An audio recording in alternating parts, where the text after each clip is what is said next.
Support for this podcast comes from the Central Valley Journalism Collaborative, connecting communities with the resources, infrastructure, and networks to ensure a vibrant local free press. From KVPR in Fresno, this is Central Valley Daily. It's Wednesday, February 25th. I'm Elizabeth Arkalian. At California State Universities, tuition is the same across all campuses, but what can vary is how much students pay in campus fees. Fresno State's fees over the decade, they've risen 56%. That's technically the second highest in the system, behind Cal Maritime. Coming up, we discuss campus fees at CSU campuses and why Fresno State's are so high. But first, these headlines. The family of former Kern County Supervisor Zack Scrivner spoke out publicly on Tuesday for the first time since he was charged with felony child abuse.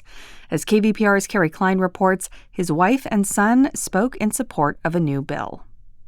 In 2024, the Kern County Sheriff's Office accused Scrivner of sexually assaulting one of his children. He was later charged with felony child abuse, but he was allowed to enter a mental health diversion program and avoid a prison sentence.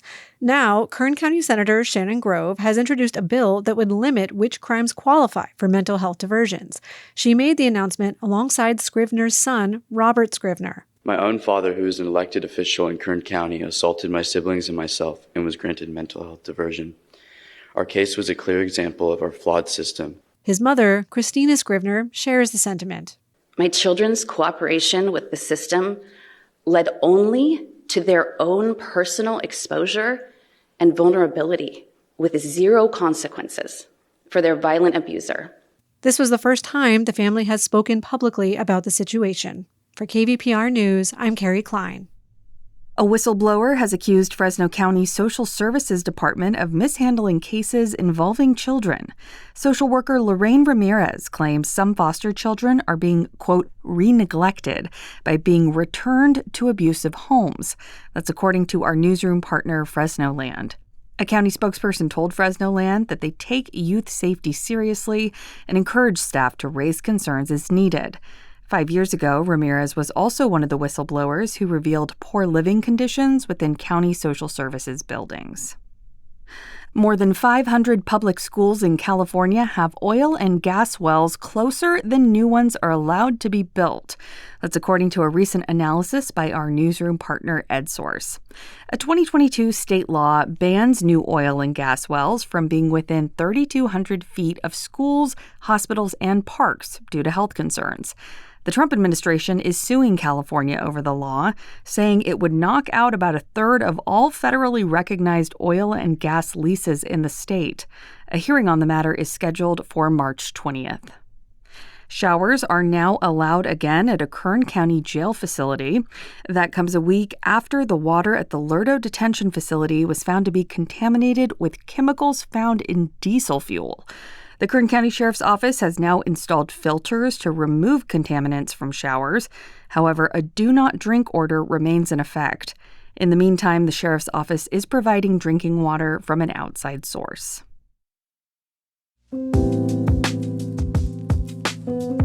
Explore the history of the people and places of our region with KVPR's Central Valley Roots. I'm the host, Joe Moore. Every new episode, I bring you little-known stories of our region. Find the latest episode of Central Valley Roots wherever you get your podcasts or visit kvpr.org/roots. And now to our main story. A college degree can be one of the most expensive purchases young people make. Tuition alone can amount to tens of thousands of dollars, not to mention campus fees. At state universities, these fees are a way that college campuses can collect guaranteed money instead of simply hoping for a slice of the pie from the state budget. Last year, the California State University system collected more than $918 million in mandatory fees across its 23 campuses. That is nearly $1 billion. And fees have been on the rise at campuses, especially at Fresno State. To break down what exactly these extra fees pay for and why they're increasing, today I'm speaking to Amy DiPierro. She's a higher education reporter with our news partner, EdSource, and she explains that campus fees pay for different things at different campuses, and that can vary based on your location, athletics programs, and even how old the campus is. Here's Amy. When you're a college student, you typically pay two kinds of charges, not counting things like, campus housing. You'll pay your tuition and you'll pay your fees. Within Cal State, tuition is the same across the board, no matter which of the 22 campuses you attend. But the fees can vary by campus. And some of those fees are mandatory. Every student has to pay them. Those mandatory fees, they pay for services, infrastructure, things like student unions, health facilities, student government, tutoring, career services, even collegiate sports. And I would say, overall, the idea is that fees pay for things that benefit students, perhaps even things that students themselves have asked their campuses to provide, but that can't be financed by other sources of revenue, things like tuition and state funding in the case of Cal State. Certainly, and that surprises me. I had no idea that tuition at the CSU campuses was the same across the board and that the fees were what made the difference.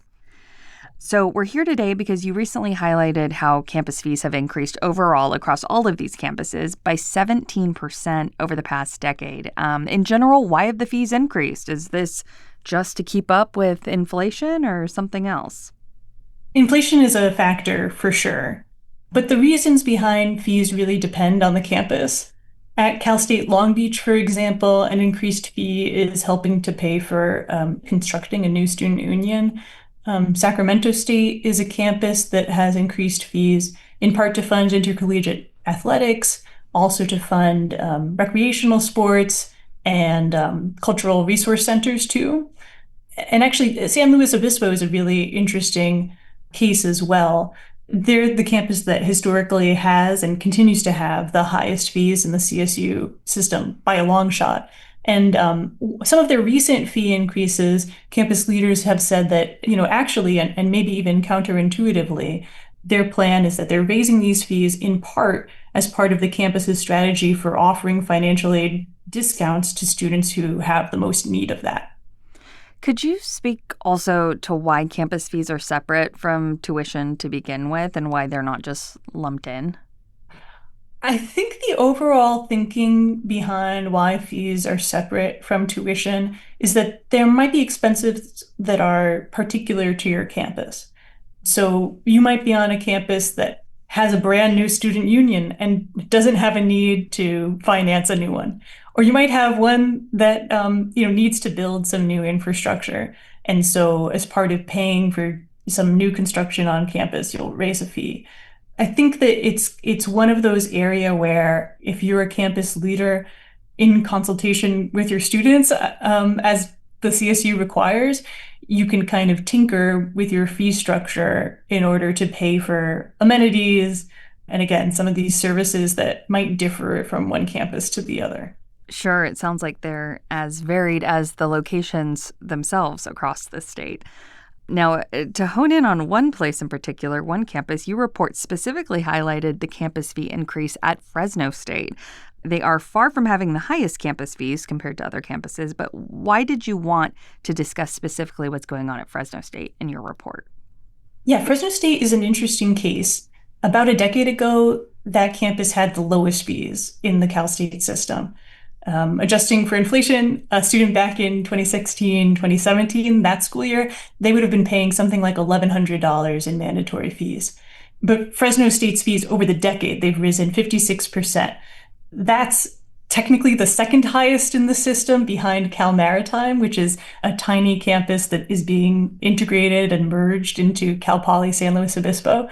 And so really, Fresno State started the decade at the very bottom of the system's kind of fee ranking and now is somewhere towards the middle. Actually, Fresno State is also interesting because some of its fee increases are quite recent. The one that's most recent to my knowledge is one that was approved last spring, which increased fees by something, I think I say $495. The largest chunk of that fee is going to fund, I think, sports. Yeah, according to your reporting, the fees will also finance the school's free food pantry, the student newspaper, career services, and tutoring. You spoke with the Fresno State student government president. What did she tell you when you discussed these campus fees with her? What she said to me was that this new fee has been controversial with students, particularly because such a large share of it is going to fund athletics. Her perspective is, whether it's needed or not, most students really don't want to be paying more in their fees to start with. And so to her, she's open to the possibility that, Fresno State needs to raise money, but she'd rather see them raise money for athletics from other sources, maybe outside donors rather than student fees. She said that if you're raising fees, universities should prioritize academic needs, like making courses available to students. Okay, I can see how this could get very political on campuses as people decide what's worth an increased fee or not. But the natural next question I have to say is, what did Fresno State's president say about why they needed this increase? Yeah, so, I didn't speak with Fresno State President Saul Jimenez Sandoval for this story, but I was able to read what he had said to the student newspaper. Essentially, what he told the Collegian, which is the newspaper at Fresno State, he said, if we don't have the fee increase, we don't have the component of athletics. And basically, he framed this as, raising fees is something that is enabling athletics to continue at its current state at Fresno State, right? They're a D1 athletics program competing against other D1 athletics programs. And before I let you go, Amy, you specifically report on higher education. And how would you say this issue fits into the broader conversation of affordability for college students? Because that is something that is top of mind for a lot of students. Yeah, I guess I would be remiss if I didn't mention, I think that Cal State administrators, the leaders of this university, definitely feel like they're keeping things affordable for students. They'll often reference that a large percentage of CSU students are receiving financial aid that makes it possible for them to go to college without going into debt. And that's a big deal and something that they've worked hard to achieve. And I should say also that, going based off of the comps that CSU itself advertises, when you compare the overall price tag, again, just sticker price of CSU to other public universities in other states, it tends to compare favorably. And I think overall, when working with students who are essentially, interns working with EdSource, they kind of interviewed a number of students at several different campuses. And what I heard was a lot of concern about affordability and also just a desire for transparency that, students aren't really sure all the time where their fees are going. And they want to know, right? They see their bill, but maybe aren't always connecting the dots about where that money is going. Amy DiPierro, higher education reporter with our news partner EdSource. Thank you so much for your time. My pleasure. Thanks for having me. And it is worth noting that campus fees at Fresno State increased by $495 a year this past fall. A letter from President Saul Jimenez Sandoval shows that the fees are estimated to bring in $11 million. Now, 43% of that, about $5 million, will go to Fresno State athletics. Other top areas include the Career Development Center and the campus shuttle system. And that is today's show. Today's episode was produced by Jonathan Linden and KVPR with support from the Central Valley Journalism Collaborative. I'm Elizabeth Arkalian. Find the latest local news anytime at kvpr.org.